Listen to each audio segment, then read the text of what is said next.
Bienvenue, chers explorateurs et chères exploratrices de la psyché ou en passe de le devenir.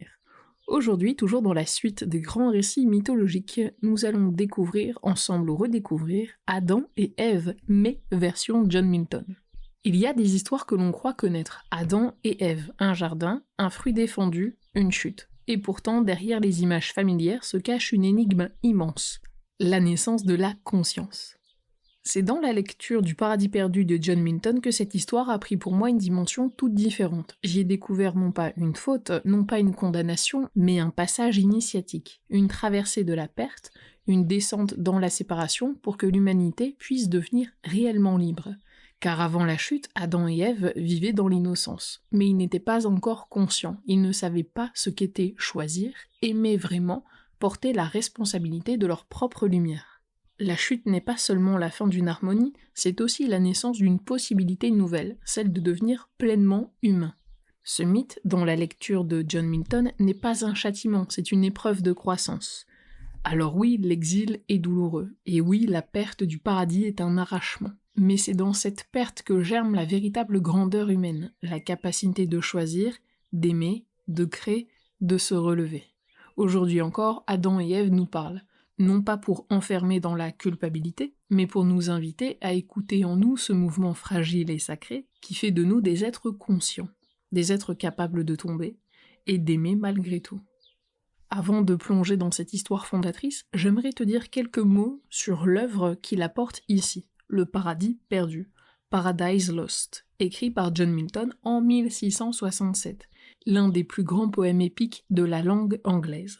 Milton, dans une langue magnifique, dense et puissante, raconte non pas seulement la chute d'Adam et Ève, mais la naissance de la conscience humaine, à l'origine publiée en 10 parties, puis 12 pour faire écho à l'Énéide de Virgile. Ce poème développe une vision profonde, l'idée de la perte de l'innocence et aussi l'ouverture vers une liberté intérieure. Satan, ange déchu, refuse de se soumettre. Adam et Ève, à travers leur choix, découvrent la séparation, la souffrance, mais aussi la possibilité d'un amour plus libre, plus conscient.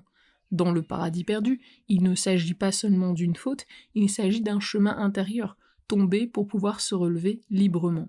Et c'est cette lecture initiatique profonde que je voudrais t'inviter à explorer avec moi aujourd'hui. Tout commence dans les hauteurs du ciel. Avant même la création de l'homme, un ange magnifique, porteur de lumière, refuse de se soumettre. Lucifer, l'étoile du matin. Dans son orgueil, il se rebelle contre l'ordre divin. Il entraîne avec lui une légion d'anges déchus, et ensuite, précipité dans les abîmes, il devient Satan. Mais au lieu de s'avouer vaincu, Satan fait un serment. Puisqu'il ne peut régner au ciel, il régnera en enfer. Et mieux encore, il détruira l'œuvre nouvelle de Dieu. Car une prophétie annonce qu'un monde nouveau va naître. L'homme. Fragile, libre, créé à l'image du divin. Satan traverse alors les enfers. Il franchit les portes du chaos et il atteint le jardin d'Éden. Là, il observe Adam et Ève, deux êtres purs, lumineux, vivant dans l'innocence, baignés dans l'harmonie. Mais surtout, encore inconscients de leur liberté véritable. Dieu, dans sa sagesse, leur a donné une seule interdiction, ne pas goûter aux fruits de l'arbre de la connaissance du bien et du mal. Non pour les piéger, mais pour leur offrir un choix. Car sans choix, il n'y a pas d'amour véritable. Satan, sous l'apparence d'un serpent, s'approche d'Ève, il ne la force pas, il ne l'agresse pas, il la séduit par le doute, par le désir de comprendre, par la soif de savoir. Ève hésite, puis elle tend la main, elle goûte au fruit défendu, et Adam, par amour, choisit de la suivre. Alors tout bascule, l'innocence se brise, la nudité devient honte, la transparence devient peur. Adam et Ève prennent conscience de leur fragilité, de leur liberté, de leur séparation d'avec la source. Mais Dieu, dans l'univers de Milton, ne les anéantit pas. Il respecte leur choix, il respecte leur liberté. Il annonce leur exil, mais aussi une promesse secrète, celle d'une possible rédemption par la conscience, par l'amour. Adam, accablé, voit défiler sous ses yeux l'histoire future de l'humanité, la violence, le déluge, les errances, mais aussi les gestes de bonté, de justice, d'espérance. Il comprend que l'homme ne sera jamais parfait, mais qu'il pourra, s'il le veut, grandir intérieurement et retrouver un chemin vers la lumière à travers la souffrance librement assumée. C'est alors, main dans la main, que Adam et Ève quittent le jardin d'Éden. non comme des vaincus, mais comme les premiers pèlerins du destin humain, porteurs non plus d'une innocence inconsciente, mais d'une conscience fragile et sacrée. Le paradis est perdu, mais quelque chose de plus grand est né, la possibilité d'aimer librement. À travers le paradis perdu, Milton nous propose une vision immense et bouleversante. La chute d'Adam et Ève n'est pas un échec, ce n'est pas seulement une faute, c'est un passage nécessaire, une initiation intérieure. Le paradis n'est pas perdu par simple désobéissance, il est perdu parce que l'innocence seule ne suffit plus pour faire naître une conscience véritable. Avant la chute, Adam et Ève vivaient dans la lumière, mais c'était une lumière offerte, donnée, passive. Ils n'avaient pas choisi, ils n'avaient pas encore éprouvé leur propre liberté.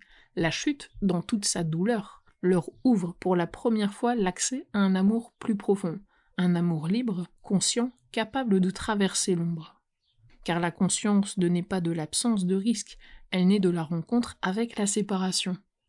Dans la perte de l'unité première, dans le sentiment de vide, dans la capacité de continuer à aimer même quand tout est devenu incertain.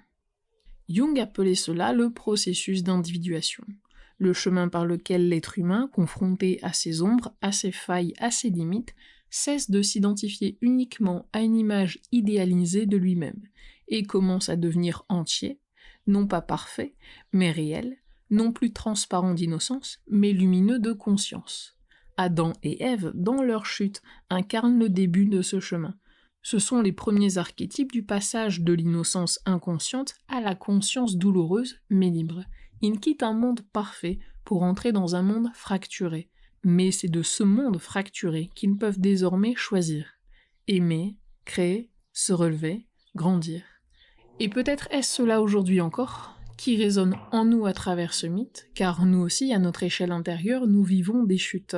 Nous aussi, nous quittons parfois des paradis perdus, des illusions, des rêves d'invincibilité, des attachements trop lisses, et dans cette chute douloureuse mais nécessaire, nous apprenons à devenir vrais, à choisir d'aimer, même dans l'imperfection, à choisir de créer, même dans la fragilité, à choisir d'espérer, même dans la nuit noire. Ce mythe ancien, cette histoire de chute et d'exil n'appartient pas seulement à un passé lointain, il résonne aujourd'hui plus que jamais. Nous vivons dans un monde qui lui aussi a perdu une forme d'innocence. Nous avons quitté l'idée d'un monde ordonné, simple et sécurisé. Nous sommes confrontés chaque jour à l'ambiguïté, la complexité et à la fragilité de la vie. Le paradis perdu d'Adam et Ève est devenu notre réalité contemporaine. La science nous révèle l'infinie petitesse de notre place dans l'univers.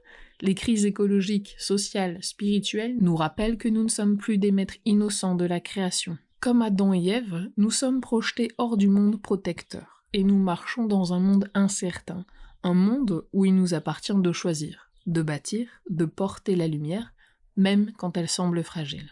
Ce que ce mythe nous enseigne aujourd'hui, c'est que la conscience a un prix.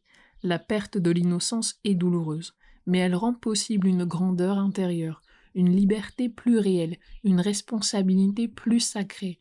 Nous ne sommes plus des enfants dans un jardin parfait. Nous sommes devenus peu à peu des jardiniers conscients, capables de réparer, de créer, d'aimer malgré la blessure.